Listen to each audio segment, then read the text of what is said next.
What is up, guys? Welcome back to OverTakes. This is Misfit, and today we're going to be talking about Week 11 in the Overwatch League. First week of Summer Showdown Qualifiers. I got a couple of matches I wanted to highlight for this week. There weren't a ton of ones that really jumped out at me. There was just a couple. And then, of course, we'll do the rundown at the end where I pick everything in the Overwatch League as far as all the matches in a rapid-fire fashion. And there was a bunch of news that dropped just the other day. Yesterday, that would be in the morning. But before we get into that, I'd like to thank everybody for joining me. All of you guys out there, thank you very much for all of your support. It's been greatly appreciated. And if you're new, thanks for stopping by. I do Overwatch League content 2 to 3 times a week, depending on what's going on. If there's, big news dropping, obviously there's some big news that dropped, but it dropped right before I was recording. So, yesterday, so I didn't make a video on that. I didn't want to talk about it today because it's going to be kind of relevant to what we're talking about. Anyway, thank you very much for stopping by. If you hit a like, hit a subscribe, hit that alert bell, and it'll let you know when I have Overwatch League content coming up. All right, guys, let's dive into the second half of the season. First week of Summer Showdown Qualifiers. But first, we got some news. All right, there was something I recorded. I was going to have it on my Power Rankings episode, but I just I talked too much on it. I had to cut it out, but I wanted to save it and put it in this episode. I didn't think anything else would happen, but it did. But we're going to dive in here. This is just a clip of what I had to say about Runaway leaving the Overwatch scene. I thought it was very big and pertinent. So here's that. And it's big in the general Overwatch realm of competitive Overwatch. So Runaway has officially ended their run in contenders in competitive Overwatch. For now, I am hoping that when Overwatch 2 gets released and we start getting into that, maybe they come back. That's my wish and my dream. I don't know if it's going to happen. As for some of you guys who are new or just pay attention to Overwatch League, Runaway is, the names that are in the league. They are a legendary Overwatch team started by Runner and Flowervin. They ran it on their own. They didn't do it it wasn't corporate backed. It wasn't like Rogue or FaZe or Immortals or something like that. They were on their own. They started this Overwatch League thing. Runner played on the team early on, and they did a grassroots thing, and they built one of the greatest competitive Overwatch League teams in all the contenders and in the early scene. They started coming up, and obviously the stories of the Vancouver Titans in 2019. That whole team was brought up. You have guys all over the league, Yaki, Gangnam Jin on I can just keep going. There's so many guys that were on this team just over the years, and they were very important to that contenders realm, and I'm really sad to see him go. Was I the biggest fan? Not really. But I know a lot of people that are, and I respected the organization and what they did and how they got there, and the fact that they built it from scratch and with the love of the game and the love of competitive Overwatch. They just took care. They took care of their people. They developed great talent. And Flowervin and Runner need to be commended in some sort of way. I hope that they turn back up in the scene because they were unbelievable for this scene, and they showed what you can do if you have a dream and you have the wherewithal to do something like that and make it competitive and make it good and make it fun for everybody. We all know their jerseys and all that. When they first started, they had they were like a pink sweatshirt-y kind of thing. It's iconic in, I would say, almost in esports. They did have an LOL team, and they disbanded that a while ago, I think. Yeah, it's just sad to see them disappear from the scene, and it brings up other points with Tier 2 that we're not really a Tier 2 show, but it's important and valuable to the league when you have a Tier 2 scene that you can pull from up to the like a minor league system, or even just in general getting the game out there. It's just things need to be worked on in this, and hopefully with Overwatch 2 things gradually get into a place where the Tier 2 scene gets, its due. It's just a shame that it doesn't. I know there's been content creators and stuff that focus on tier 2 and they're not doing it because the scene is just kind of meh. But anyway, so that's my thoughts on that. It's just, there's a lot of, watch some of the stuff, go back on YouTube and watch some of the things about Runaway. They're a great team, great organization, and I'm just sad to see them go.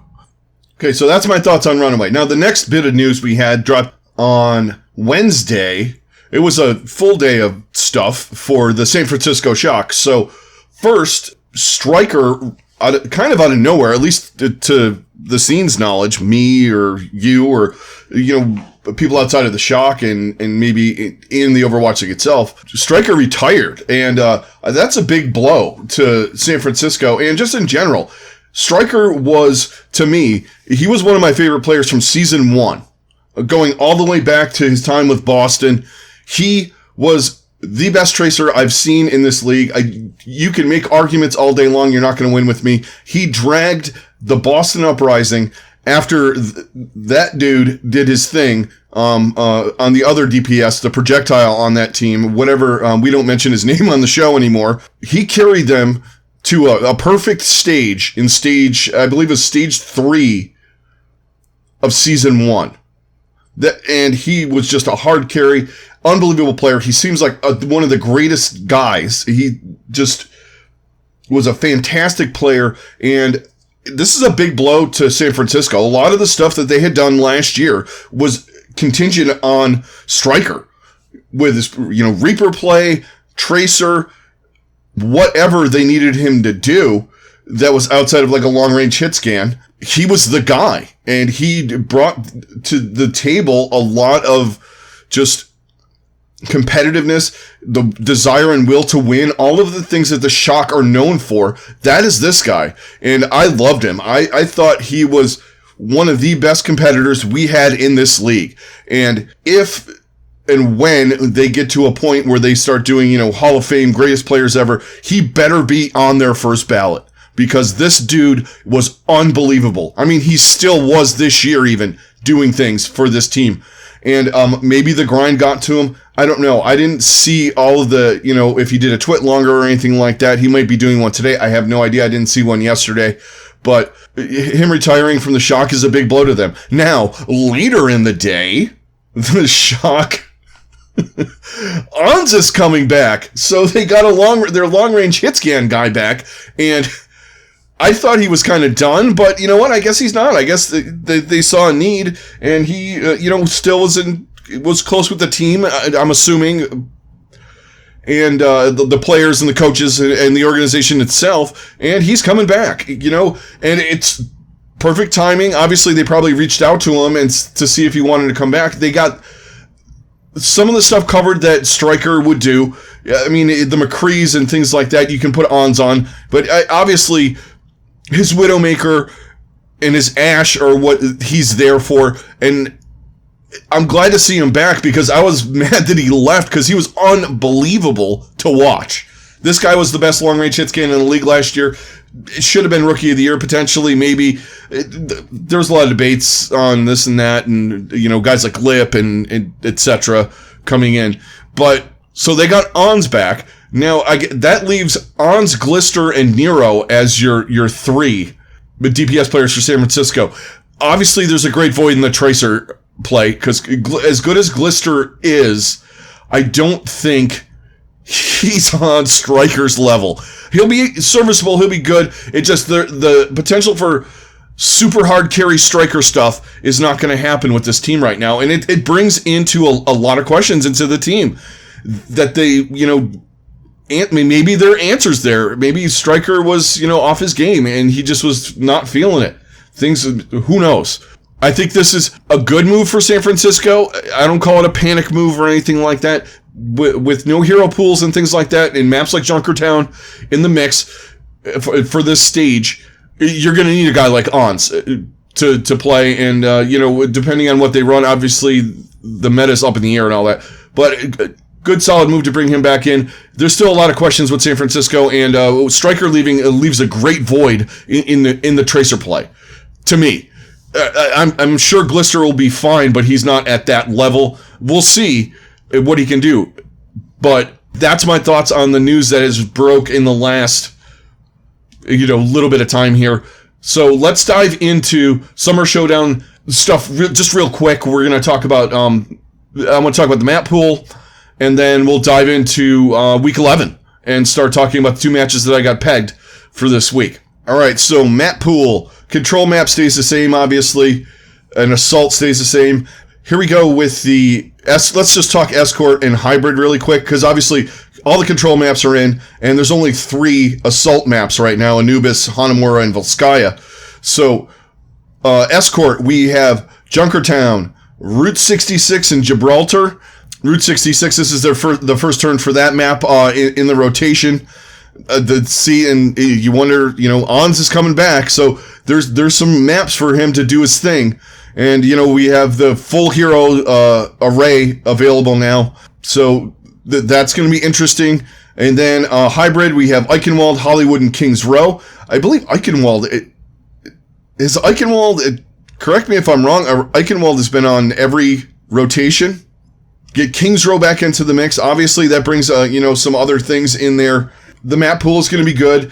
I enjoy Route 66 because there's so many ways to go about that, and Junkertown is odd, and Gibraltar is what it is, and we'll see how some of these teams do with the new map, the one new map in there that hasn't been yet, and just the array of maps that we have. It fits some teams, it kind of screws some other ones, but it is what it is. So that's the map pool, and just real quick, the patch they're running on is 1.60. There were changes to Baptiste, Echo, McCree, Moira, Reaper, and Zarya.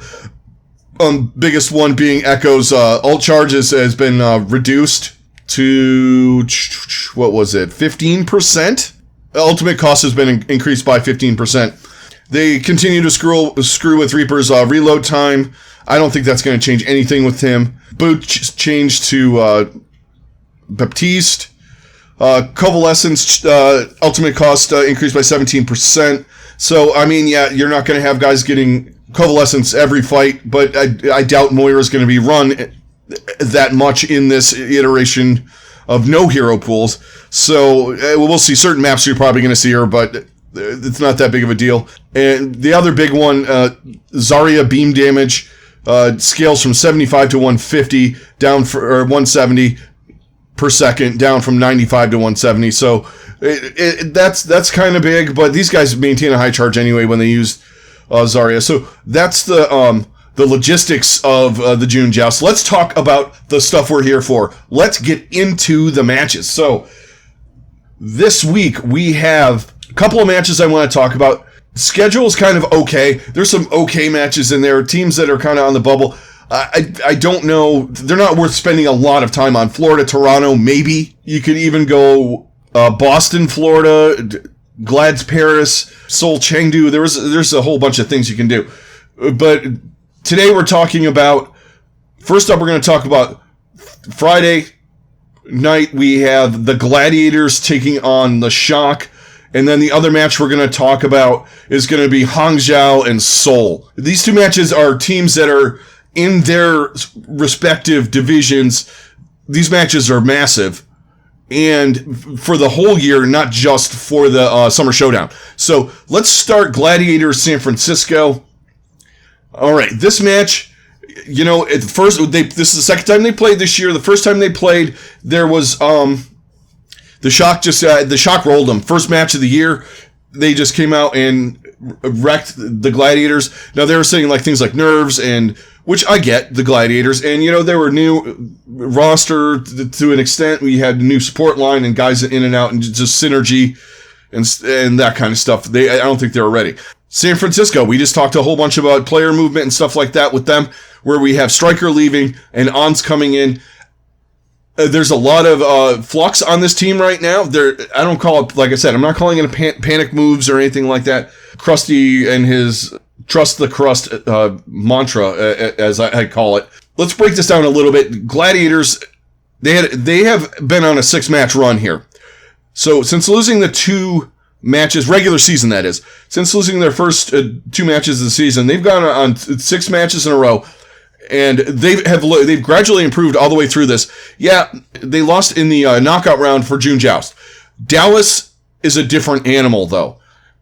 They hung with them as best they could. There were maps where they could have maybe taken some thunder away from Dallas, but Dallas is ultimately better than them right now. So I think that showed me that they can hang with Dallas, but they're not quite on that level. The separation between those teams, San Francisco Gladiators and Dallas, is pretty big right now. Now the Shock, 7-1. They've lost big games. They've gotten 3-0 in their 2 knockout round matches to Atlanta and Dallas. So it's the same boat with the Gladiators, except for losing 3-0 to Atlanta is a little bit more egregious, but they're still 7-1. So they've beaten Dallas in regular season. So there's the Shock are still kind of the Shock minus some stuff. That's why I had them in that next tier down from Dallas and Shanghai. They're still a great team. The Gladiators are in that mix right with them. This is going to be a fantastic match. Now, what am I looking for? Depending on map pool and whatnot, I wish they would have the map thing laid out as to what's going on with, certain matches and things like that. That would be fantastic. But they don't. So, obviously, we're going to see, depending on maps, we're going to see Ons, and we're going to see Glister. Now, the Gladiators got Kevster in town, in Los Angeles, so now he's not playing on high ping or anything like that, so we'll see what happens with that. I'm not too crazy on that whole thing. I think he's good. It just needs a little consistency. We had talked about that. DPS-wise, it's really up in the air. I kind of lean towards the Gladiators a little bit. Birdring has been doing the same thing he did last year with the Gladiators. He's been playing phenomenal. So we're going to probably see, I'm assuming we're going to see some Sombra and some Tracer, and assuming some Echoes still. I just like this DPS line a little bit better. Plus, Ons is a little rusty as far as playing in the league. I'm sure he's not rusty as far as, playing the game. I'm not worried about him picking it up really fast either. But I still like, in this matchup, DPS-wise, I like the Gladiators. Supports, I think we're on even ground here. This is an even match across the board in some respects. Till we get, to me, I think Shu and Moth and either Twilight or Violet and FD God are pretty even. Obviously, just different styles and whatnot and what have you with that, but I think they're even on that. Now, tank line, this is where I kind of lean towards San Francisco, mostly in the main tank thing, and it's not like a big main tank diff. That whole trope is getting outplayed, but it is truth with main tanks. I like Smurf and Super a little bit better than Muse. I think Choi and the way Space has been playing the last 6 matches, Choi and Space are kind of on the same level here. Space has upped his game. I think playing with Muse has helped him out a lot. I think they have a lot more synergy than they did last year with Oj. That's just me. Pardon my dog. He's just grumbling about something. I have no idea what. That's the background noise there. All right, back to the off tank. So, how I see it, I think Space and like I said, Space and Choi are about on the same level. So where does this lead me as far as the pick goes? I am hoping to God that this is a 5-map banger of a match. I'm thinking it should be. Now, what I'm looking for the Gladiators to continue the style that they've been playing. They've been playing a little bit on the controlled aggression side. Their DPS have been doing their job.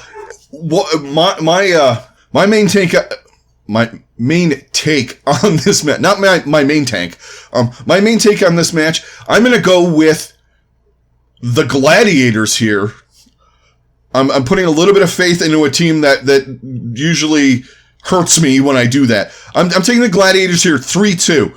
I just think that the Shock have not worked unless maybe behind the scenes. I know Glister's gotten more play and stuff like that. I'm just worried about what's going to happen with their DPS line without Striker in there, his presence, his leadership, his just overall gameplay, game sense, all of the things that guy brings to the table. Him not there, and them having limited time to work with Ons again, I think is gonna bite them a little bit. Ons is cracked though, so it might not. This could come back to bite me, but I like the Gladiators in this 3-2. Next match, I do this to myself all the time. When I talk about APAC matches,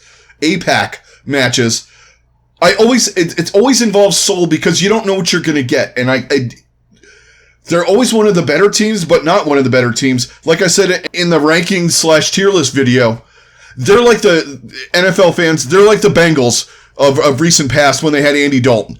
They get in the playoffs and then they get smoked. They beat teams that they shouldn't. They lose to teams that they should beat. I don't know what to think of this team. So but they always seem to be in my picks. Anastasia, you're gonna say something in this. I know you watch and you don't comment all the time, but I know you're gonna call me Seoul fan again. Not true. So back it down. Before you even start. So we're gonna talk Seoul Hangzhou. I am a believer in Hangzhou making a rebound, and it's the Shy principle in this. I think that was the guy they needed. Now, Godsby has left the team, which was expected. You have Shy in there now. I think that is going to help them a lot in this match. This is a big match for Hangzhou, and it's also a big match for Seoul, standing-wise and all that. But this is one of the situations where Hangzhou needs to step up, because Seoul is looked at, and you can make the argument as the second-best team in APAC. I think for Hangzhou to make a step forward to challenge, or at least try to challenge Shanghai in that side, they have to beat Seoul. And one of the main reasons is going to be Shy and Gushwei taking over this match. We know Seoul's pattern here. You get Gesture on whatever you want Gesture on, so he can do his thing. But their main plan always hinges around, please for the love of God, Prophet and Fitz carry this match so we don't have to worry about how shitty our supports are and where the fuck Gesture is.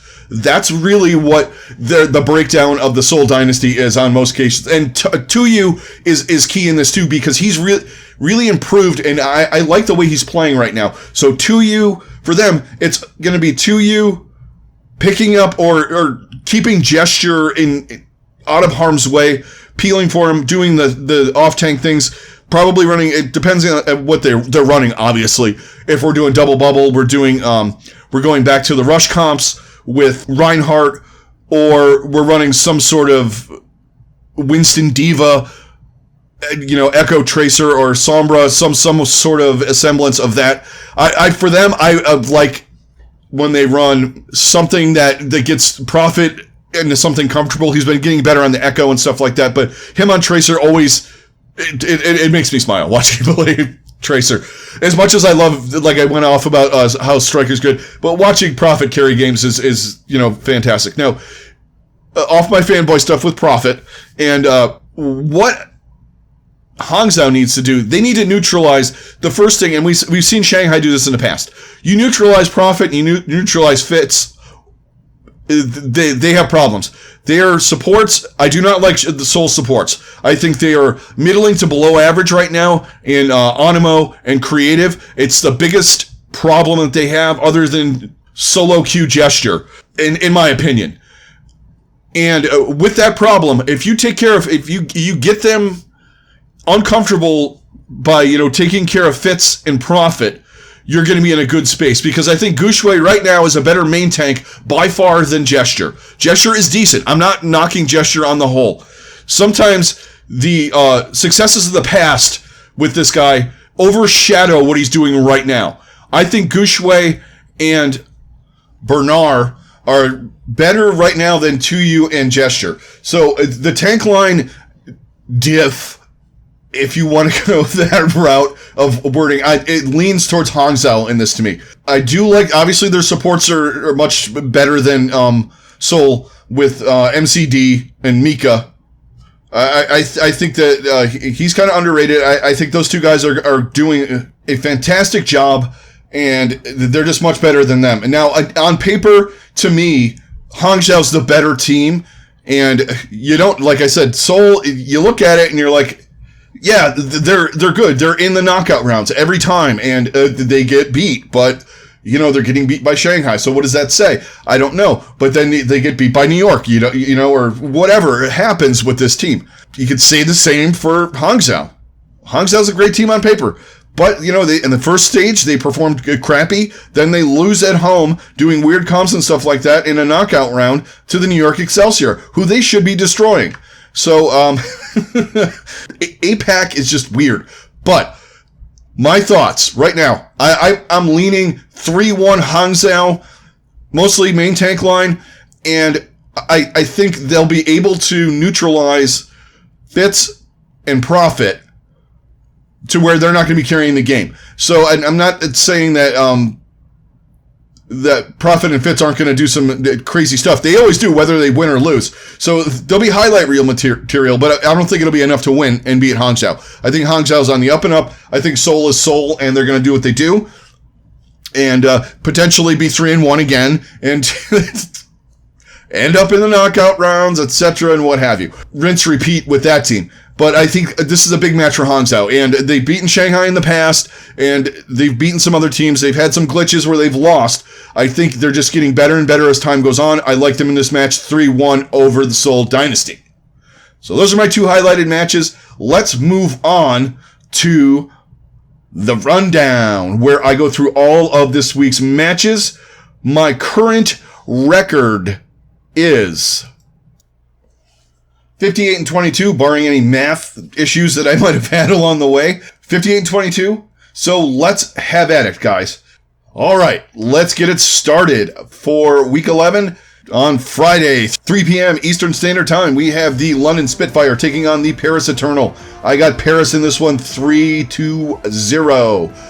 Next up, we had a match we talked about earlier today. Gladiators San Francisco Shock. I like the Gladiators in a close one, 3-2. Saturday, in the APAC region, we have Hangzhou taking on LA Valiant. Hangzhou 3-0. Next up, we have Seoul taking on the Chengdu Hunters. We will be taking the Seoul Dynasty 3-1 in this one. Next up, in the last match for the Saturday schedule in APAC, 8 a.m. Eastern Standard Time, we have the Guangzhou Charge taking on the New York Excelsior, NYXL 3-1. All right, back to the West on Saturday. We have 3 o'clock Eastern Standard Time. We have the San Francisco Shock taking on the London Spitfire. I like the Shock 3-0. Next up, the Florida Mayhem take on the Toronto Defiant. I like the Mayhem 3-1. Next up, Boston taking on Vancouver. Boston wins this one 3-0. Back to APAC for Sunday, 5 a.m. Eastern Standard Time. We talked about this match. I like the Hangzhou Spark 3-1 over the Seoul Dynasty. Next up, Chengdu Hunters taking on the Guangzhou Charge. I like the Hunters 3-0 in this one. Final match for the weekend in APAC. We have NYXL taking on the LA Valiant. NYXL 3-0. And the final day in the NA region, we have the first match, the LA Gladiators taking on the Paris Eternal. I like the Gladiators 3-1 in a close 3-1. Next up on Sunday, Boston Uprising taking on the Florida Mayhem. I like Mayhem 3-2. Final match of the weekend, Defiant taking on the Titans. I like Defiant 3-0. All right, there is the rundown, guys. I went through all of the matches. Those are my picks. We talked about a couple of matches today and some other news. That's going to do it. I'd like to thank all you guys for joining me today. It's been a blast talking to you guys about matches and stuff like that. I love doing this. Thank you very much for all of your support. It is greatly, greatly appreciated. If you're new and you've stuck around for the whole episode, thank you very much. Please hit a like, hit a subscribe, hit that alert bell, tell you when I have stuff coming up. All right, guys, this is Misfit. I'm out. Everybody stay safe, have a good rest of your day, and I'll talk to you on the next one.